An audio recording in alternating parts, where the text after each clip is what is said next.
Faking it is sometimes just the first step to making it. You've got two options. Option 1, play it straight. Rely on your skills, your hard work, your merit. Hope the system recognizes your value. Option 2, stretch it. Play with perception. Push boundaries. Act like the person you want to be before the world gives you permission. Sure, it isn't about lying. It's about leverage. Let's be honest. Almost everyone stretches their resume. You think the guy with advanced Excel skills isn't secretly Googling pivot tables?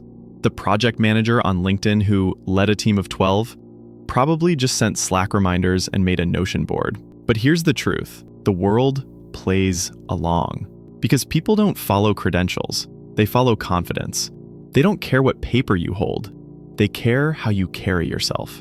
Every interview is theater. Every cover letter is creative nonfiction.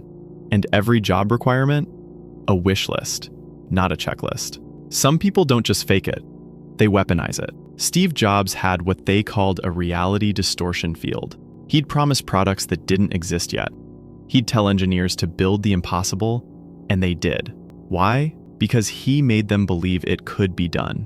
People don't follow facts, they follow belief. And when belief is loud, persistent, and confident enough, even fiction becomes future. In 1964, a 3-time college dropout applied for a job at a talent agency. Problem was, they only hired college grads. So he claimed he went to UCLA, 3 miles down the road, got hired to work the mailroom. When the agency requested his records, he intercepted the rejection letter from UCLA and replaced it with one he forged himself. He got promoted. Later, he became a billionaire. Eventually, he gave so much money to UCLA, they named a building after him. He never actually went there. This isn't rare. 7 out of 10 employees admit they've lied on a resume. 65% say lying helped them get a better job or a higher salary. And it's not just in corporate jobs. Thomas Edison exaggerated inventions. They weren't frauds. They had the vision and the skill to eventually deliver. Many startups launch with fake traction, even fake users. One major social media site bootstrapped by creating hundreds of fake accounts just to look active. It worked. Investors came knocking. Today, influencers do the same. Over half of mega influencers have fake followers. Why? Because perception is currency. More followers means more brand deals, more money, more influence. And it's not new. And it works. Akon claimed he ran a car theft ring. He didn't. Rick Ross borrowed the name of an actual drug kingpin. De Niro Ferrar mocked it all in a music video. Not one item in the frame was his. Even major labels manipulate streams. They buy their own records to game the charts. It's not illegal. It's strategy. Same goes for Donald Trump. He built his brand on the myth of the brilliant businessman. Not entirely true, but it landed him The Apprentice, and later, the presidency. But the line between confidence and fraud? Very thin.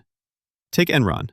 They faked profits with creative accounting, projected future earnings as if they were already real. Offshore shell companies, hidden debts, billions lost, employees devastated, leadership imprisoned.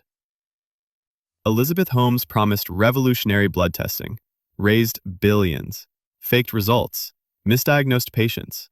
Her fake it till you make it cost lives. She's now serving 11 years in prison. Same with Charlie Javice. Built a startup to help students get financial aid. Sold it to JP Morgan for millions, based on fake user data. Faces decades in prison, which happens to you when you steal from the rich. The difference between Steve Jobs and Elizabeth Holmes? One exaggerated the future, the other lied about the present. Jobs promised the impossible and then built it. Holmes promised the impossible and faked it. Faking it isn't fraud, until it is. There's a difference between pretending you belong and pretending you're qualified to perform surgery. And yet, society rewards the bold. Anna Delvey, fake heiress, convinced Manhattan's elite she had a $60 million trust fund, stayed at 5-star hotels, ate at members-only clubs, almost secured a $22 million loan. What did she really have? A passport, an accent, and the confidence to walk into any room like she owned it. She went to prison, then got a Netflix deal, even got paid for the rights to her own scam. Here's the uncomfortable truth. People fake it because the system demands it. You need experience to get a job, but you need a job to get experience. You need credibility to speak, but no one listens unless you've already spoken. So people pretend to break in, to get noticed, to be heard. Every company exaggerates in its pitch deck. Every CEO overstates their vision. Every resume is polished, padded, curated. And honestly, even you are faking it in some way. The teacher who hides her anxiety? Faking it. The CEO masking fear? Faking it. The artist who doubts their own work still signs it with pride. Faking it isn't deception. It's courage. It's stepping into shoes you haven't grown into yet, but will. Because here's what no one tells you. The world doesn't reward the most qualified. It rewards the most convincing. It bends for belief.